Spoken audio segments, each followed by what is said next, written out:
students, welcome back to my channel English Language Institute. Today we are going to talk about some other aspect of noun and that is noun and the case. आज noun के कुछ दूसरे पक्ष के बारे में हम जानेंगे जो है हमारा noun और केस यानी नाउन संज्ञा और कारक के बारे में हम पढ़ेंगे।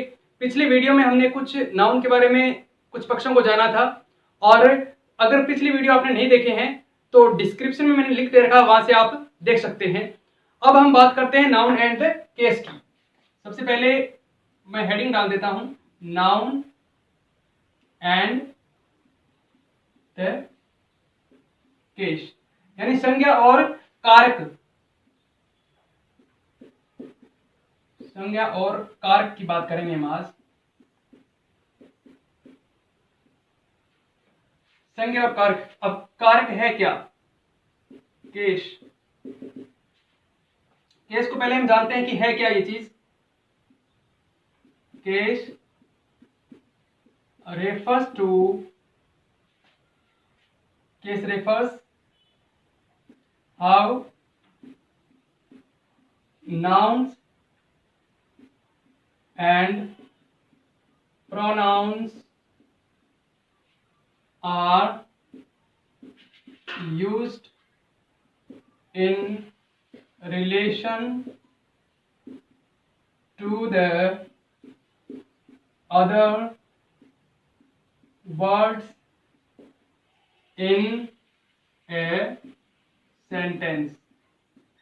यानी इसमें हम देखेंगे कि किस प्रकार से संज्ञा और जो सर्वनाम है एक वाक्य में दूसरे शब्दों के साथ इस्तेमाल किए जाते हैं, उसको हम क्या कहेंगे? उसको केस कहेंगे। यानी कुछ अलग अलग संबंध में ये एक दूसरे के साथ जुड़े हुए होते हैं और हम उसको केस के माध्यम से ही जान सकते हैं।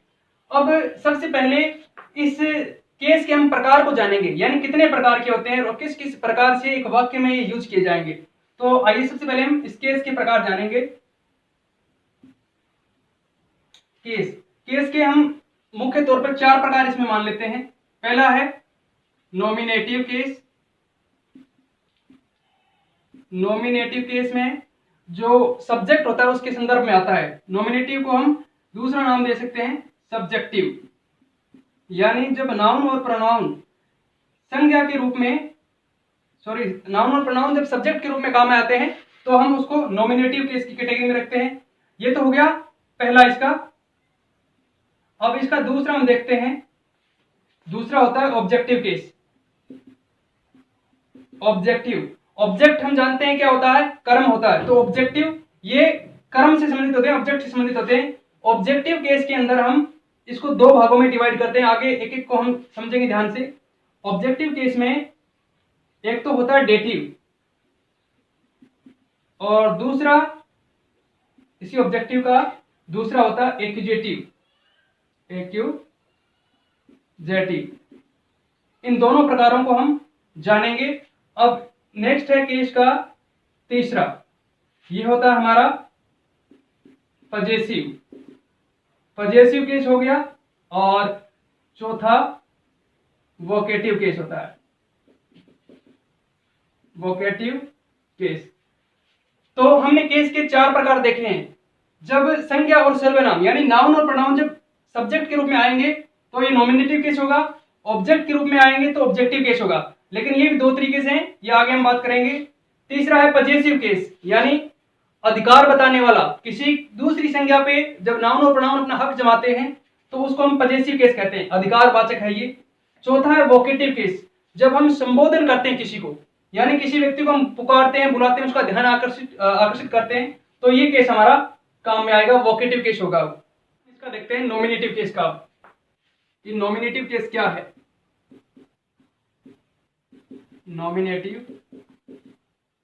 नॉमिनेटिव या हम इसको क्या कहते, दूसरा दे सकते हैं नाम इसको सब्जेक्टिव। नॉमिनेटिव या सब्जेक्टिव होता है, वो सब्जेक्ट के रूप में कारक को, इस संज्ञा को दर्शाएगा। जैसे मैं इसको डिफाइन कर देता हूं, ए नाउन और pronoun that functions as subject of a verb is placed in nominative case। कहने का मतलब क्या है कि जब एक संज्ञा और सर्वनाम कार्य करते हैं, किस प्रकार से, सब्जेक्ट के रूप में कार्य करते हैं, किसके, एक वर्ब के सब्जेक्ट के रूप में काम करेंगे, तो उनको किस कैटेगरी में रखा जाएगा, नॉमिनेटिव केस में। दरअसल इस नॉमिनेटिव और सब्जेक्टिव से प्रत्यक्ष रूप से हम जान जाते हैं कि ये कर्ता कारक के लिए आएगा। यानी हम एग्जाम्पल के माध्यम से इसको देखते हैं। जैसे मैं लिखता हूं राम राइट्स अ लेटर, इसमें हम प्रत्येक जो शब्द है वाक्य के अंदर हम उसको अलग अलग देख सकते हैं, लेकिन हमारा उद्देश्य आज नॉमिनेटिव केस को जानने का है। तो ये हमारी वर्ब है, मेन वर्ब होगी, और इस वर्ब से पहले ये जो नाउन आ रहा है ये कौन सा है, ये किस केस को दर्शाएगा, ये नॉमिनेटिव केस है, नॉमिनेटिव, ये नॉमिनेटिव केस हो गया है हमारा। तो ये वर्ब है और ये नॉमिनेटिव केस। अब दूसरा उदाहरण देखते हैं, सी sings a song.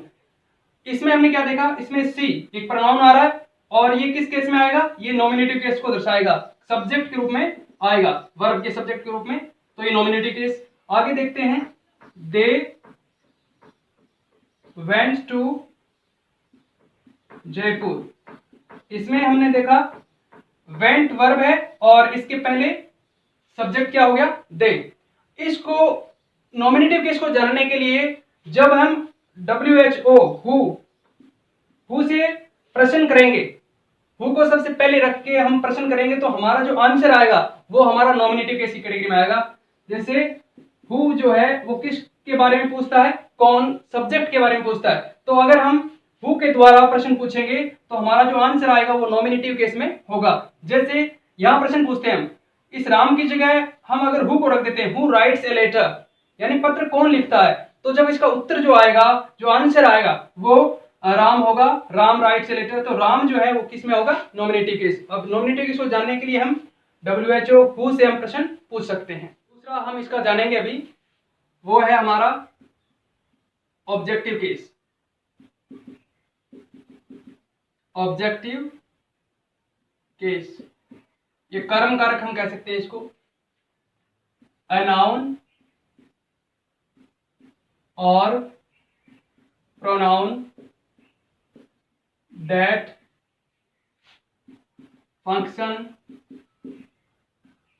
functions as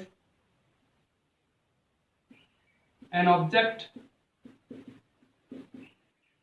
of a verb is placed in objective case. यानी नाउन और प्रोनाउन जो एक कर्म के रूप में काम करें, किसी संज्ञा के ऑब्जेक्ट के रूप में, वर्ब के ऑब्जेक्ट के रूप में काम करें, तो किस कैटेगरी में रखा जाएगा, उसको ऑब्जेक्टिव कैटेगरी में रखा जाएगा। कहने का अर्थ साधारण हम ले सकते हैं कि एक वर्ब के बाद जो ऑब्जेक्ट आता है उसको हम ऑब्जेक्टिव केस में लेते हैं। मैंने आपको ऑब्जेक्टिव केस में दो बातें और बताई थी, दो प्रकार और बताए थे इसके, एक तो है डेटिव और दूसरा है एक्विजिटिव। तो इसके बारे में हम जानेंगे। सबसे पहले मैं इसके बारे में कुछ एग्जांपल आपको दे देता हूं, उदाहरण बताता हूं आपको। जैसे हरी रोट अ बुक, इसमें हमने देखा कि ये वर्ब है हमारी, और पिछली जो पहला पॉइंट था उसमें हमने जाना था कि ये सब्जेक्टिव केस आ गया। अब इस वर्ब के बाद जो आ रहा है ये हमारा क्या है, ये ऑब्जेक्टिव केस की कैटेगरी में आएगा। ठीक है, तो इस बात को हम ध्यान में रखेंगे। अब दूसरी बात, इसको जैसे एक उदाहरण और लिखता हूं आपके सामने, सी टॉट मी, उसने मुझे पढ़ाया। तो ये जो टॉट हमारी है मेन वर्ब है और इसके बाद आने वाला जो ऑब्जेक्ट है ये क्या है, मी। तो यहां ऑब्जेक्टिव केस ये हो जाएगा। ठीक है, इस प्रकार से हम इसको कैसे जानेंगे कि एक सेंटेंस को जब हम व्हाट और होम से जब प्रश्न पूछते हैं तो हमारा जो आंसर आएगा वो है हमारा ऑब्जेक्ट, और उसको ऑब्जेक्टिव केस में रख देंगे। जैसे हम एक तो व्हाट से प्रश्न पूछते हैं और एक है होम से।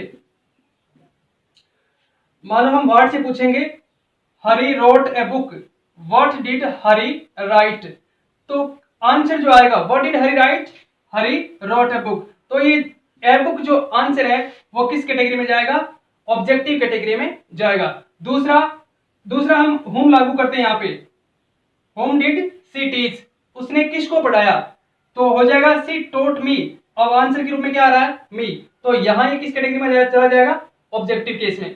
तो व्हाट और whom जो है वो एक वर्ब से पहले अगर हम अटैच करके देखेंगे तो जो आंसर जो आएंगे वो ऑब्जेक्टिव केस में जाएंगे। अब हम थोड़ा आगे बात करते हैं डेटिव केस की। मैंने आपको बताया था ऑब्जेक्टिव कैटेगरी में ही डेटिव केस आते हैं, तो ध्यान से समझिएगा इसको। He gave me a book। अब हमने देखा सब्जेक्टिव केस ये हो गया, ये हमारी वर्ब हो गई। अब मी और ए बुक ये दो चीजें हैं हमारे पास ऑब्जेक्ट, दो ऑब्जेक्ट हो गए हमारे पास। पहला तो है ये हमारा ऑब्जेक्ट है इनडायरेक्ट, इनडायरेक्ट ऑब्जेक्ट है, और ये हो गया डायरेक्ट ऑब्जेक्ट। थोड़ा सा ध्यान देने वाली बात यहां पे ये है कि एक वर्ब के बाद अगर दो ऑब्जेक्ट आ जाएं, यानी जो वस्तु से संबंधित होगा वो तो होगा डायरेक्ट ऑब्जेक्ट, और जो किसी प्राणी से संबंधित होगा या ह्यूमन बीइंग से संबंधित होगा वो कैटेगरी आएगी इनडायरेक्ट ऑब्जेक्ट की। यानी नॉन लिविंग जो चीजें होंगी निर्जीव वो तो आएगी डायरेक्ट में, और जो लिविंग थिंग्स हैं वो आएंगी इनडायरेक्ट में। तो ध्यान दीजिएगा यहाँ पे ये जो मी आया है ये यहाँ पे डेटिव कैटेगरी में आएगा, यानी इनडायरेक्ट ऑब्जेक्ट जो आते हैं उसको हम डेटिव बोलते हैं, डेटिव केस में ये आएगा,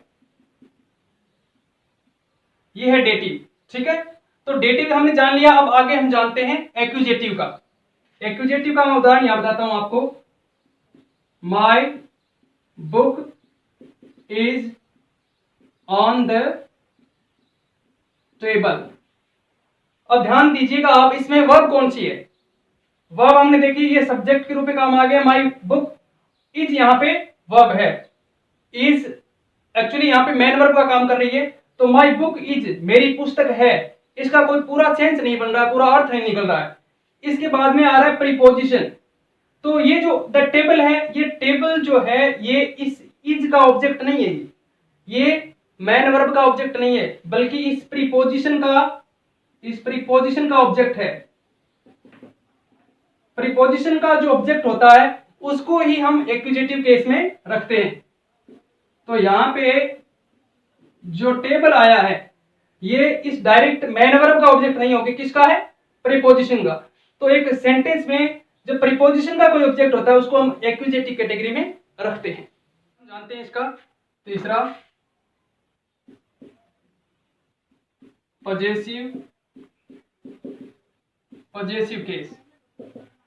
कहने का मतलब है जब कोई एक नाउन दूसरे नाउन्स पे अपना अधिकार या अपना स्वामित्व दर्शाती है, तो ये जो कारक होगा वो पजेसिव केस होगा, अधिकारवाचक हम इसको कह सकते हैं। जैसे मैं लिखता हूं, व्हेन a noun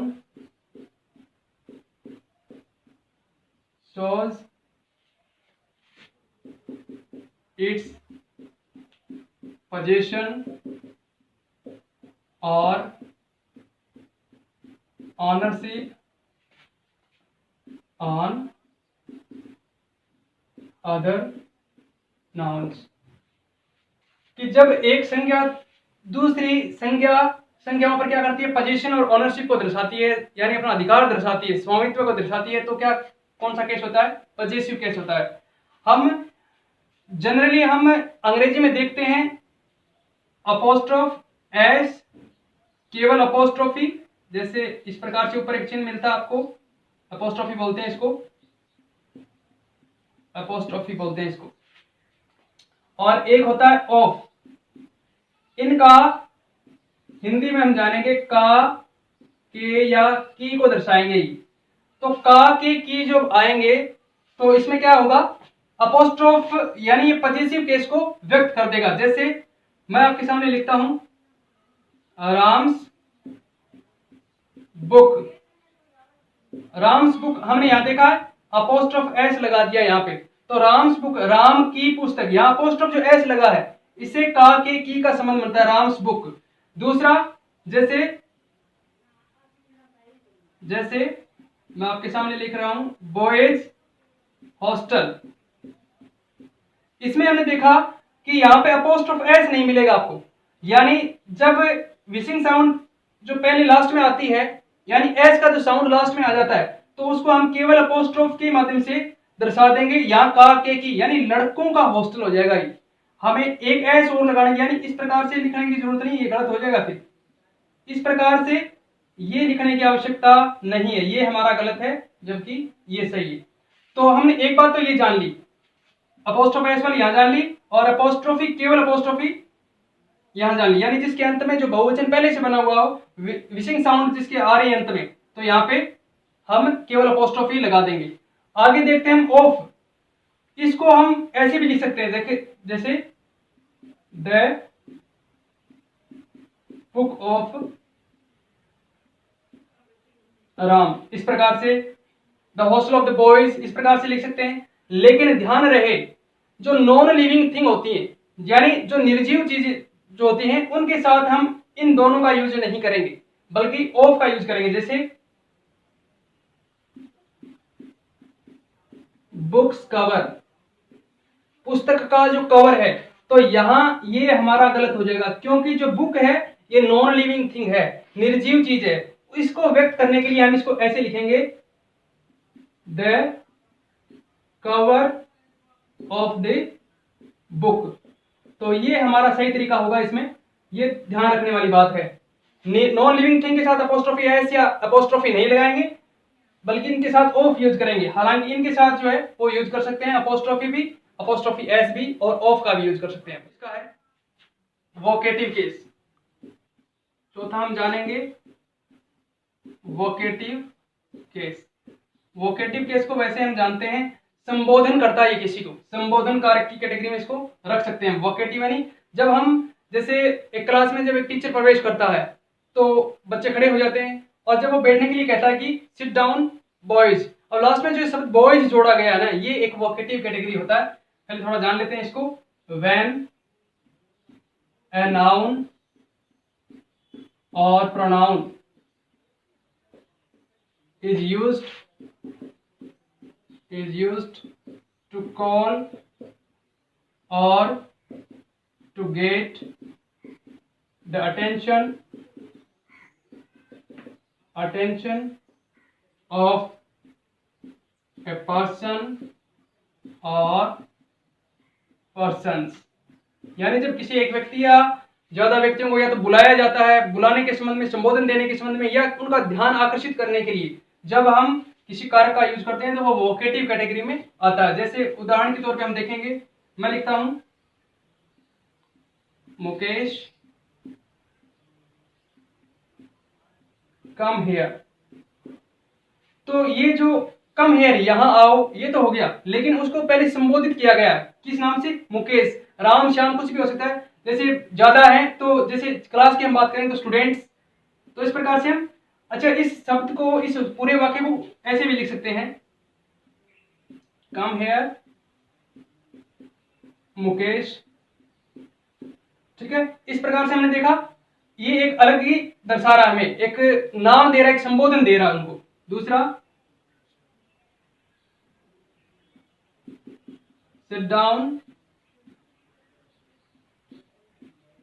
बॉयज, तो इस प्रकार से सिट डाउन बैठ जाइए, लड़कों को कह रहा कि बैठ जाइए, तो इस प्रकार से ये एक संबोधन हो गया। यहाँ वोकेटिव केस है और यहाँ वोकेटिव केस है, यहाँ वोकेटिव, इसको हम इस प्रकार से उल्ट के भी लिख सकते हैं, बॉयज सिट डाउन। तो इस प्रकार से ये वोकेटिव केस की कैटेगरी में आएगा।